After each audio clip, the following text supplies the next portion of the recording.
Hey guys, welcome to TGS. Today we're going to be looking at this. This is the Fabarm Elos N2 Sporting. It's been out a little while now, but it's only just starting to really roll out across the course of the UK. This is the Syren edition. There is a non-Syren edition as well, but let's have a look.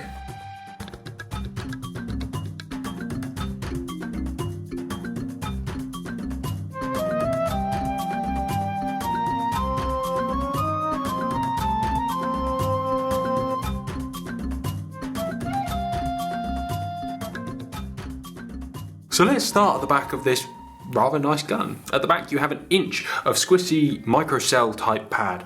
Very nice, very soft, and should remove a lot of recoil. It measures about 14 inches. Obviously that is variable as you have an adjustable trigger up the front here. So it is a little bit shorter, designed obviously for ladies, being one of the Syren range. The man's version is nearly a full inch longer. But it's kind of nice to have the long pad in one way or another where it's a lady's gun. Chance of 14 inches fitting is unlikely, so the ability to take it down a little, extend it a little without worrying about dropping it down or extending the pad is good, especially seeing as the wood is not real figure. It's not figured in this wonderful sense. Imagine if that was real wood. Given this gun is well under £2,000, look at that wood. That is really nice wood.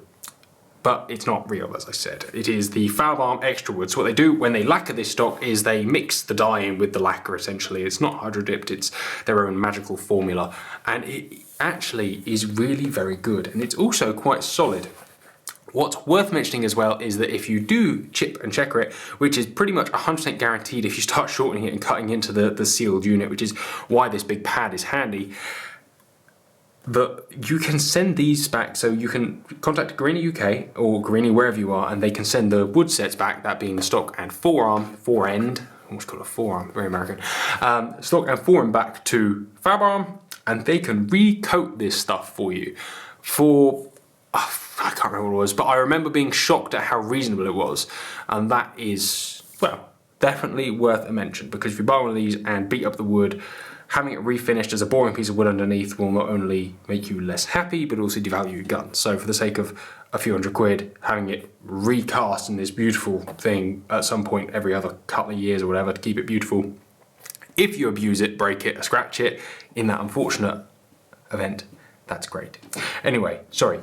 It has an adjustable comb, and I didn't mention that I do actually have the case here as well, which is quite nice. The case is it's basically the same as a Guarini case, being that they are more or less the same company. It's white, as all Syren guns are, which I think is very pleasant. And inside, you have, it's not quite a Guarini case inside, it's a little bit cheapened down. You have a white plastic box. You have a brown velveteen top with the Syren logo on it. You have all your bits as well. So, a set of Allen keys to do the gun, and you have your 3 spare chokes in this box, of which 2 are already in the gun, so it comes with a set of 5 chokes, and obviously a choke key. So that out of the way, I now have the Allen keys out that I wanted, and we can show you the Micrometric 3D Magic stock adjuster, which is actually quite nice. So if you're feeling particularly strong, you can pull these out, but they are very tight in there. And that should just click in, he says, and I've got the wrong one out. Yeah, I have. Fantastic. There we go. It is a 2.5mm Allen key on the side there. So use theirs, use another, buy a T-bar one would be my recommendation. Just because it's a bit nicer. I'm surprised they don't supply with them, but again, this is why it is not a Guarini. If they're owned by the same people and had the same spec and one was 1/3 of the price, nobody will buy the good one, right? It's often the way. So, you can pull, this is now loose, he says. There we go. So you have to undo those, and I always forget with these, unlike others, they actually have a little inlet for your Allen keys. So your grub screw sits in the same part, which is nice. So it means you can't actually pull it off or adjust it. So even if it comes slightly loose in the field, you're not buggered. Unlike some other guns where if they start coming loose, they will either shoot down if you don't have a stopper or pull off and fall off, which is bad. So that's a really nice feature. You have left and right adjustment, cast adjustment, face cast adjustment anyway, and height adjustment with the ability to lock off, which again is really, really quite pleasant. I like that. There are on both sides of this adjusters, so these are left and right handed, as per you get left and right handed combs. This is a black paint finish with a rubberized finish on top. My presumption is that they can't use this technology to match an adjustable comb, and with the black action, the black butt pad and the little black inlet there, the whole thing is designed to kind of buck conventions, and I actually think it works and looks really nice. Where they have the ability to put these extremely dark pieces of wood on every gun, through the magic of science, you get a really dark looking machine. I think it looks really good, but that may just be me. Anyway, let's do these up. They're still a bit tight. I should have put a bit of grease on those really. Put that in. But either way, the hardware for the adjustable comb is actually some of the best hardware out there in a sub £2 gun, which I think is nice. Whether you care or not is by the by, but I think it's a really solid bit of kit for that, if nothing else. The grip on the Syren is significantly deeper. It is semi-palm swell. It's not a particularly aggressive palm swell, but it's very much a right-handed swell. The swell is also slightly higher than you may usually be aware of. Again, designed for smaller hands that will be used naturally higher than using the full length of that grip. What you will find if you've got bigger hands is it's a bit small. Yeah, you don't have enough cutaway there where it's tight and small, and as you can see from this radius, it cuts down a huge amount to allow that thumb to wrap around the top. What it doesn't allow is a huge cutout there or a higher thing for your big hand to clamp on. So buying one of these for shooting as a full-size man with larger hands, you will find that is not a wise decision. But guess what? It was not made for you. Although I am aware that there's actually a huge amount of blokes out there that shoot Syren guns because they're usually some of the most affordable Monte Carlo guns on the market. For those who want a Monte Carlo gun and don't want to spend a bloody fortune, you buy one of these, adapt and live with it, which, you know, I can sympathise with. That makes a lot of sense when there's no other option. But just be aware that if you have larger hands, you will end up having to choke that gun up, because otherwise it's just uncomfortable. Or ruining your finish by having to carve a bit out, or, I don't know, you'd make do, I suppose, in the grand scheme of things, but it is not designed for blokes. Which is a shame that they didn't do an N2 Sporting Monte Carlo Syren Masculino, or something like that. Anyway, moving on to the checkering is laser checkered. It is unexciting and exotic, and you have, again, a laser etched, engraved Syren logo on the bottom of the pistol, base of the pistol grip there. You have an action. The action is named the Elos N2 Sporting Action on the side, and it has purple. Very pretty. You have this kind of dark grey anthracite trigger that does funny things to me. I think that's really very pretty. It's kind of maybe seem ridiculous. It is adjustable, and obviously it comes with the little adjustable Allen key on its packet there. Back and forth. Trigger brakes on these Elos N2s and all the Elos range actually seem to be pretty good, but we'll go inside the action later. You have a little bit of purple on the trunnions here, and it is said vacuum hardened on the side. You know, it's cool, it kind of bucks trends, which is smart. You have this lovely repeated metric-y looking pattern down the side. That's quite cute, and it says forged nickel chromium molybdenum steel, overpressure 1630 bar proof tested, which is where it gets interesting more than anything on this gun. It does weird things to me how amazingly overpressure powerful Fabarm barrels are. They've had the Tribal Tech out for a long time now. The Tribal Tech essentially being chamber, elongated, forcing cone, overboard barrel, tight and restricted barrel, choke. A very smart thing, but what these guns do is take steel up to full choke, and if we ever get released from the CIP regulations in this country, or if you homeload and, you know, just have no regard for proofing, you can chuck up to 1630 bar pressure cartridges in here, which means you will be killing very long way away stuff with very fast cartridges if you want. But anyway, off of Tribal. But yeah, that's the exciting part, and the action is built to match. They don't skimp on materials, they are well built. What they do cut back on is engraving, finish, and all this kind of thing. So what you'll find is the finish is a little coarser, but instead of trying to be something else, it actually is just what it is. Instead of trying to develop new cuts and new ways of, or you know, instead of trying to be, no, what's the best way of putting this, sorry. Instead of trying to emulate a better quality, more expensively finished gun, they cut back. They have a plainer action design, clearly much more machine made, significantly easier for machine to make, like these little cuts and shapes around here. And I tell you what, actually it looks alright.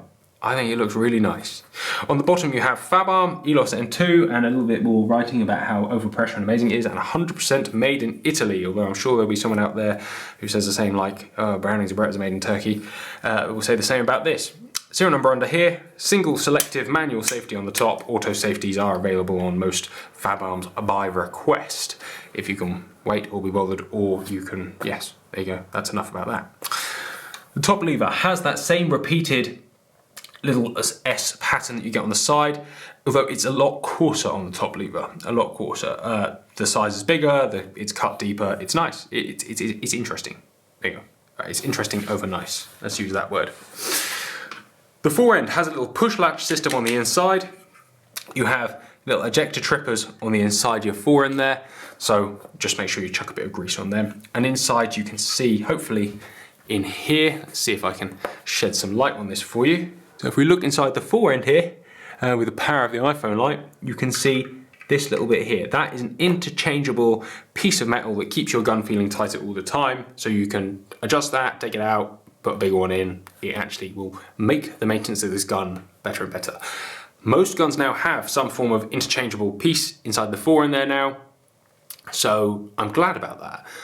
That's, you know, anyone who doesn't put that in, it's kind of sad. Not that it makes much of a difference, because we can tighten other stuff, and most guns that don't do it still are of good enough quality that it doesn't matter too much. But it's a nice thing to have. I'll move off of that. You have that same repeated pattern around here in the smaller style, the less coarse style. Something I will mention about Fabarm foreends is be careful when you put them on, and more importantly take them off. I've seen more Fabarm foreends split down here by people wrenching them all the way down because of the shape of the ejectors. Just be a little bit careful, and I've said it before, but I'll say it again, because the more guns that we can save in the world, the better the world is, I think. Anyway, here we go. The Elos N2 Sporting Micro 3Ds barrels. As I've said, they have tribal tech. They have these Guarini-esque extractors, very similar design, but slightly elongated because of the way the forend works. Nice, smart, they work, they eject cartridges, it's fantastic. But the reason you buy one of these is not for anything other than the fact that these are some of the toughest barrels of modern times, short of spending a bloody fortune. Unexciting forend loop, trunnion-based system, big underbite locking, course-checkered 10mm parallel top rib with a double bead sight. You have a little mid bead in silver there, and you have a white bead on the front with extended chokes, hyperbolic chokes more excitingly. We'll talk about hyperbolic chokes another time, perhaps. But needless to say, the hyperbolic choke system allows them to put higher pressure loads through tight and get the tighter patterns of tighter chokes without having essentially the same styles of constriction, let alone the fact that tribal technology and the way the barrels are made, it does allow for a beasting and a half. Anyway, before we put this back together and talk about it any further, I'm going to pop this stock off and we're going to have a little look at the action inside. The pad pops off quite simply. It's two Phillips screws in the back, and then quite simply a socket in the back. I think it will be a 10mm, but let's just find out.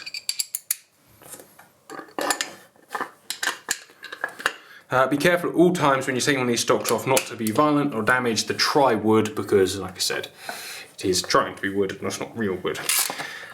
The male version is called the All Sport, and for those of you who are looking at those, they are also very nice. The stock, they pretty much only vary in stock dimension and the colour of the writing on the action, but apart from that they're very, very similar. Which is why we're going inside to see the difference there. Ooh, gross. It does feel disconcerting when tiny chunks of wood fall out the back of a tri-wood stock. Like, I'm always very nervous of tri-wood stocks. You can't fix or repair them without, I have in the past, but you always see a line. There's no way of magically hiding it, short of re-lacquering it on top of the lacquer that's already there. And that I find particularly disconcerting. Right, we are loose. And now hopefully this will pop off and we'll not have a stock in two halves. The bolt comes out. Ta-da! So inside, interestingly enough, you may be able to see this, is that you can see the original wood in there, and as you can see, it is just a pale piece of good quality, strong Turkish walnut. So the chance of the stock snapping or doing anything like that is very minimal. It's a good quality wood, it's just made up to look prettier. And where it's that light stuff, nobody would want to buy a light piece of grade 1, so it again keeps the price down. These things are retail in UK of 16.95, and that, by the way, was a 10mm. But this is what we're here to look at, the action itself. So here it is. It is a pretty unexciting, fairly uninnovative action, although I'm sure they will tell you differently. You have your hammers, your sears, they are top sears, your trigger block, which is inertia sprung. They are self-contained mainsprings. That's always a nice thing. I like self-contained mainsprings. They just feel, but they are a more consistent thing, they're a better quality unit, and you can keep a couple of spares. They're easy to fit in the field if you need. I say in the field. If you've got all the relative gear to do your gun, they're easy enough to fit in the field. Quite simply, you have your selector there, moves that inertia block side to side, which is obviously a lot easier when it's not engaged with the sears itself. Not that it does. So you can see there's a little bit of pickup there. It is very well engineered, you know, there's no graunch grind, and the fact that you can do that without feeling anything is a good sign. So what happens when you push your safety off, you pull the trigger, you have a tiny bit of pickup on the trigger there whilst it comes up to such a sear. You pull this trigger. This is where this gun is maybe let down a little bit, is that the triggers are not as good as some others. The Greenie, for example, has a better trigger, its bigger brother. Obviously, it's a much better system, and, well, it doesn't really matter, we're not going to complain about it. It's 16.95, but there is maybe guns out there with better triggers or better internal designs for this money, but I don't think there's many with this quality of spec. Certainly as a ladies' gun, certainly as a sporting gun. That goes for both the All Sport and the Syren. Anyway, so you pick your trigger, you have a little bit of trigger creep and trigger travel. You could have this sorted by a gunsmith, but I expect it would void warranty, just to polish up those sear connections. So you can see it's still going, and off it goes. What that does at the same time is push this rod forward, and this rod here connects with this in here, which connects, and that's what drives your ejectors. So your little ejector rod's in there. You then flip it over, or you don't flip it over, because you can still see through. You have this inertia block gets hit by the recoil.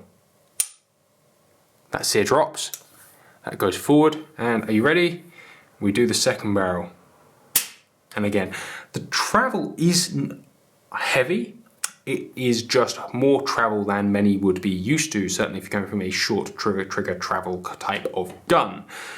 It is, however, a good system, and it is well engineered. Like I said, it's not bad, but there is perhaps a little gripe there from me, because you have to find something you don't like, and that may be that the triggers are quite spongy. It's going to be the best way of putting them. They have a lot of travel. Spongy is a horrible word. They have a lot of travel. There you go. And that is what you get inside your N2. It is a fairly unexotic action. What I do like on all these is this little bar here that just disconnects that sear block. So that is your little safety device there, which is quite nice. And when you do that, you have this rod underneath. That rod comes back and cocks both hammers. How very, very exciting. Anyway, let's put this back together. Now we've had a look inside and sort of validated that it is a good but very simple action. I like the self-contained mainsprings. I like a lot about it. I like the way it's engineered. What I don't like is the fact that nobody's just taken a tiny little bit of extra time, just another hour, just to polish up this engagement here. However, again, you've got to have the brakes to make it worth paying more for the better stuff. It's just the way the world works, isn't it? Anyway, let's pop it back together.